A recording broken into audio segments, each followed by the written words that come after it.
Hi hello welcome to health one. నేను రూప. Multivitamin టాబ్లెట్లకు ఇక చెల్లుచిటి. శరీరంలో పోషకాలు తగ్గిపోతే రకరకాల ఆరోగ్య సమస్యలు తలెత్తుతాయి.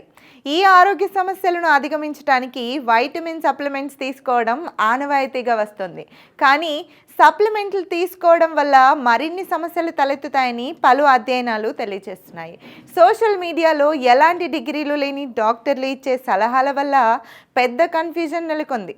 ఎలాంటి అనుభవం లేని వైద్యులు ఇచ్చే సలహాలు, సూచనలు ఆరోగ్య సంక్షోభాన్ని తలెత్తే విధంగా తయారైంది. కరోనా మహమ్మారి సమయంలో మెడికల్ షాపులకు వచ్చి మల్టీవైటమిన్ సప్లిమెంట్స్ కొనడం కనిపించింది. కానీ నేడు ఆ పరిస్థితి లేదు. వైటమిన్ లోపం ఉంటే సహజ పద్ధతిలో విటమిన్లు తీసుకోవచ్చు. అయితే చాలామంది మెడికల్ షాపులకు వెళ్ళి మల్టీవైటమిన్స్ కొనుగోలు చేస్తున్నారు.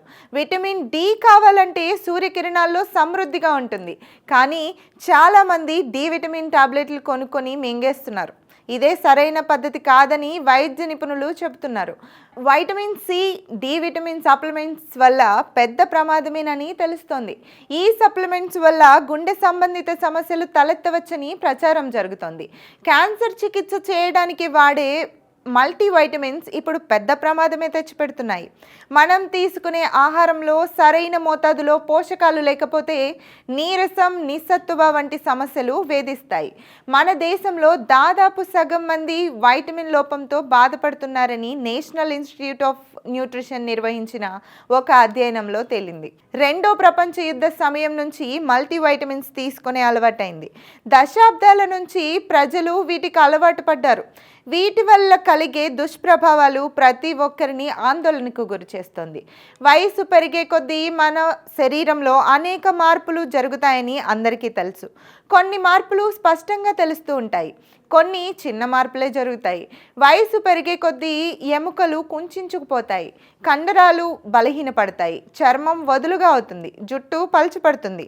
వృద్ధులు, గర్భిణీ స్త్రీలు, పోషకాలు గ్రహించుకునే శక్తి తక్కువ ఉన్నవారు పోషకాల లోపంతో బాధపడుతూ ఉంటారు. మారుతున్న జీవనశైలి, ఆహార అలవాట్ల కారణంగా చిన్నలోనే పోషకాల లోపంతో చాలామంది బాధపడుతున్నారు. వైటమిన్లు, ఖనిజ లవణాలు శరీరానికి అత్యవసరం. ఇవి శరీరానికి తక్కువ మొత్తంలోనే అవసరమైనా శరీరంలో జరిగే క్రియలో కీలక పాత్ర పోషిస్తాయి. మనం ఆరోగ్యంగా ఉండడానికి ఇవి చాలా అవసరం. మల్టీవైటమిన్లు తీసుకుంటే స్టామినా పెరుగుతుంది, నాడీ వ్యవస్థ ఆరోగ్యంగా ఉంటుంది, రోగనిరోధక శక్తి పెరుగుతుందన్న వాదనలకు చెల్లుచీటి అయింది.